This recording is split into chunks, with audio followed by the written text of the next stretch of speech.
Hey everybody, this is my thoughts on Receiver. This is a first-person shooter by Wolfire Games, which you may know them for Overgrowth, which is what they're working on right now, or Lugaru, which is the game they released in the past. At any rate, this game was actually developed as part of the 7-Day FPS Challenge, and was first released in 2012, and then they later saw the re-release on Steam and everything like that. The idea with this game is to portray gun mechanics realistically, as well as have a procedurally generated world that's never the same, and have some weird, unordered storytelling. Obviously, I have not come anywhere near to finishing the game, and the simple reason for that is it is procedurally generated, and it has a nasty habit of actually just killing you off a lot. So I've never managed to make it all the way through and get all the tapes that you need to find to have the entire story unveiled to you. But suffice to say, the game is pretty interesting from a concept standpoint, but how did it actually turn out? Because they are charging $5 for this thing, which isn't much, admittedly, but it's still being charged as a retail product, so... The first thing you'll notice is that it's not good looking at all. It runs in the Unity engine, but everything is a flat polygon with basically no texture to it whatsoever. The lighting is horrendous. I understand that they were going for a certain aesthetic, but it's really, really hard to see what you're doing most of the time, which gets infuriating, because you'll be like, okay, I'm moving along, oh look, I've fallen through a crack that I couldn't possibly see because everything was too dark. Which, again, I know they're going for that, but it's still incredibly irritating. It just feels really cheap. The sound effects are okay. They're pretty much stock sounds, but they work alright. The beeps get really annoying from the enemies that you encounter. They're either automated turrets or shock drones, so you're basically fighting the same couple of enemies throughout the entire game. And while the guns are modeled with a fair amount of detail, the rest of the stuff actually is not modeled all that in a very detailed manner. So you'll have all these cool looking guns. You only get 3 guns in the game, but they all are well modeled and animated and everything, and yet you get to the other stuff like the enemies, for instance, and they really don't look very good at all. So the visuals do not score highly, nor do the sound design. And so what you're left with is the interesting concept of the game and its actual story. Well, I don't really know what the story is. It says something about, well, if you're hearing this, then you've survived the mine kill, okay?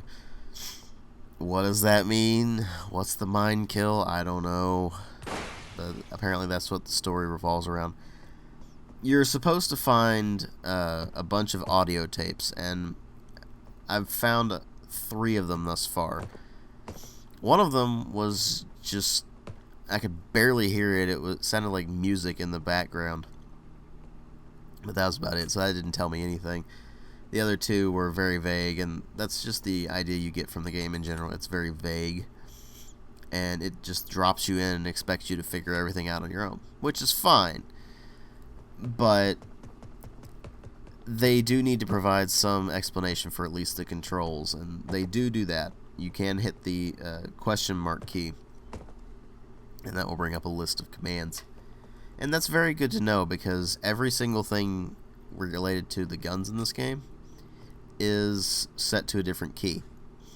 For instance, racking the slide is a certain key. If you want to do a press check instead of racking the slide and ejecting your round, well, you can just hold one of the buttons and then press the slide rack button, and that will do a press check.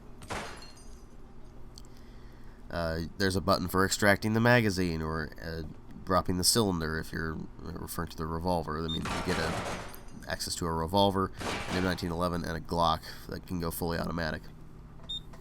There's a button for the safety, or in the case of the Glock, it's the switch between semi and fully automatic. Or in the case of the revolver, it's basically just cocking the hammer. So it's single action instead of double action. But There's all sorts of different buttons for various functions, and you do get to fiddle with those throughout the entire game.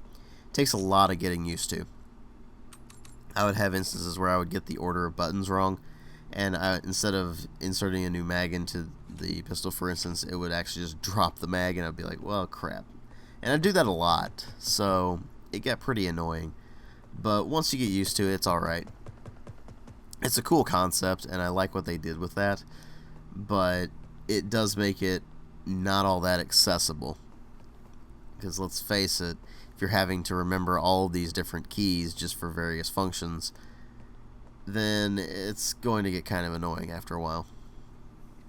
Other things that got annoying were the aiming. You do have to use the iron sights. There is no crosshair of any kind, which is fine. But it's also doing the Red Orchestra style of free aim. And the sights are tiny, so you can barely see them. And that makes aiming at things really, really difficult, unnecessarily so. If they had moved the pistol a bit closer to the screen, that would probably help. But they didn't do that. There's also the really annoying thing of not really knowing how much damage you're doing to an enemy. Sometimes it will take 2 shots, sometimes it will take 1, sometimes it will take an entire mag to bring something down. And you don't really know how much damage you're doing until you just see it kind of fall over. And that's regardless of what you're using. You could be using the Glock or the 1911 or even the revolver. All of it functions pretty much the same. The difference with the revolver is you have 6 shots instead of, well, in the case of the 1911 you can have up to 8, or in the case of the Glock a lot more than that. So it gets pretty awkward. When you have to reload, you have to actually insert new bullets into your magazine to be able to actually reload the magazine.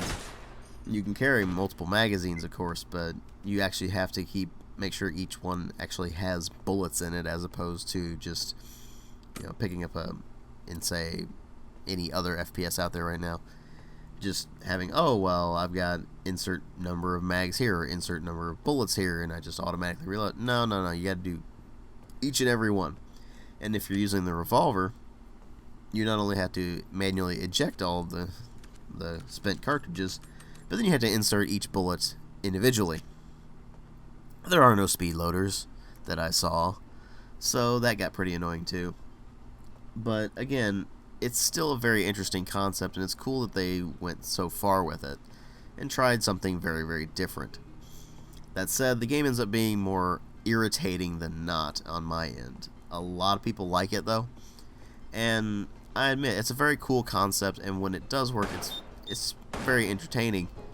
But I find that more often than not, it doesn't really work all that well, and it's more of a novelty than a proper game. And obviously, that's pretty much what they were going for. I mean, it's just a 7-day FPS challenge. It's not like they were going for some AAA quality game or anything like that. So the game ends up having a pretty limited appeal, actually. If you're someone who's interested in firearms, I can see you liking it.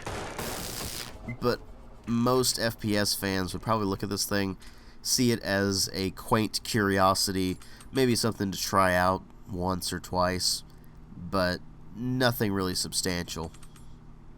It's a cool experiment, but I don't see it being much more than that, and I really don't find it all that entertaining in the long run. I find it more irritating than anything else. Thanks for watching.